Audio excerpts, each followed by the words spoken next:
देखिए अब हम लोग गति का दूसरा नियम देखेंगे। अभी पहला नियम देख चुके हैं, अब दूसरा नियम देखिए। तो दूसरा नियम कहता है क्या, उसको देखिएगा, फिर इसका मान निकालेंगे। आपको ध्यान से देखिए, आपको पूरा वीडियो देखिएगा, इसमें तीनों नियम डालेंगे। देखिए कह रहा है कि संवेग परिवर्तन की दर, क्या कह रहा है, संवेग परिवर्तन की दर आरोपित बल के समानुपाती होती है। संवेग परिवर्तन की दर आरोपित बल के समानुपाती होती है और यह परिवर्तन उसी दिशा में होता है, और यह परिवर्तन उसी दिशा में होता है जिस दिशा में बल लगाया जाता है, जिस दिशा में बल लगाया जाता है। ये हम लोग का था दूसरा नियम। अब दूसरा नियम से क्या रिजल्ट निकलता है, कहता है कि न्यूटन के गति के दूसरे नियम से बल की माप क्या निकलता है, बल की माप मतलब ए बराबर एम ए हम लोग को प्राप्त होता है। ए बराबर एम ए कैसे प्राप्त होता है अब दिखाएंगे, पूरा वीडियो आप लोग देखिए सत्यापन में।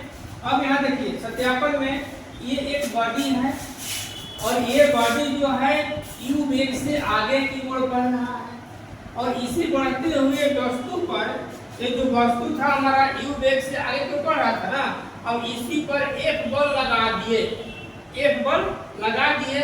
अब ये वस्तु यहाँ से यहाँ पर आ गया, ये त्वरण हुआ और t समय के बाद यहाँ पर वेग भी हो गया, गया ठीक है। माना कि m द्रव्यमान, आपको साइड में देख लीजिए आराम से, m द्रव्यमान की वस्तु u वेग से चलना प्रारंभ करती है तथा गति की दिशा में F बल लगाने से वेग भी हो जाता है, कोई दिक्कत नहीं है। आप लोग पूरा इतना का पहले स्क्रीनशॉट ले लीजिए, हो सकता है कि जगह कम होगा तो हम उसको अपना काट लेंगे। आप लोग पूरा वीडियो को ध्यान से देखिए। अब देखिए इसको हम लोग प्रैक्टिकली समझाते हैं। प्रैक्टिकली समझाने के लिए हम लोग लिखेंगे प्रारंभिक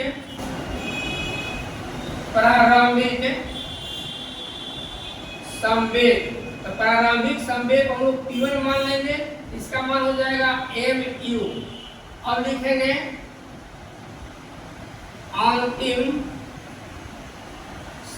अंतिम संवेग को P2 मान लेंगे, इसका मान m भी हो जाएगा। अब लिखेंगे संवेग में परिवर्तन, तो संवेग में परिवर्तन को डेल्टा P मानते हैं, इसका वैल्यू होगा P2 माइनस P1। तो P2 का वैल्यू हम लोग का है mv माइनस mu। अब इसमें से m कॉमन ले लेते हैं तो v माइनस q हो जाएगा। ये संवेग में परिवर्तन हो गया, इतना आप लोग लिख लीजिए। इसका भी आप लोग लिख लिए होंगे ना, इसका भी आप लोग स्क्रीनशॉट ले लीजिए, लिख लिए होंगे। अब आगे देखिए, अब आगे यहाँ हम इस फिगर को हटा देते हैं, क्या ध्यान से देखिएगा। इस फिगर को हटा दिए हम, वहां पर आप सब उतार लीजिएगा। संवेग में परिवर्तन हो गया। अब यहाँ लिखेंगे संवेग परिवर्तन की दर, दर मतलब समय।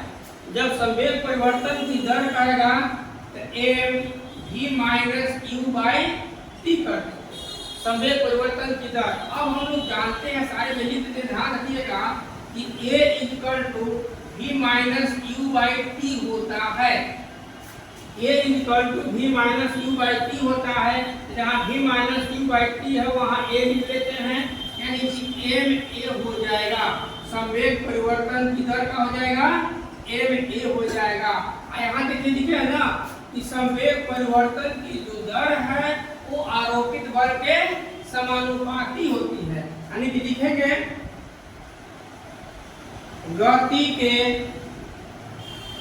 दूसरे नियम से, गति के दूसरे नियम से। गति का दूसरा नियम कहता है संवेग परिवर्तन की दर आरोपित बल के समानुपाती होती है, यानी एक समानुपात m a लिख लेंगे। और जब समानुपात चिन्ह हटाएंगे तो कोई ना कोई कांस्टेंट आएगा, यहाँ हम लोग हो जाएगा a बराबर k एम ए लिख लेंगे। इतना आप लोग साइंस का उतार लीजिए, ये वाला उतार लीजिएगा। अब देखिए इधर इसको आप लोग उतार लिए होंगे, चलिए ठीक है। अब यहाँ देखिए, यहाँ हम जानते हैं चूंकि एकांक द्रव्यमान के लिए, एकांक द्रव्यमान के लिए k का मान 1 होता है। एकांक द्रव्यमान के लिए k का मान 1 होता है। यहाँ k का मान 1 हो जाएगा, यानी कि F बराबर ma हम लोग लिख सकते हैं। ये हो गया हम लोग का न्यूटन के गति के दूसरे नियम का सत्यापन, जो कि F बराबर ma लाना था, F बराबर ma आ गया। अब देखिए न्यूटन गति के तृतीय नियम का सत्यापन, आगे देखिएगा।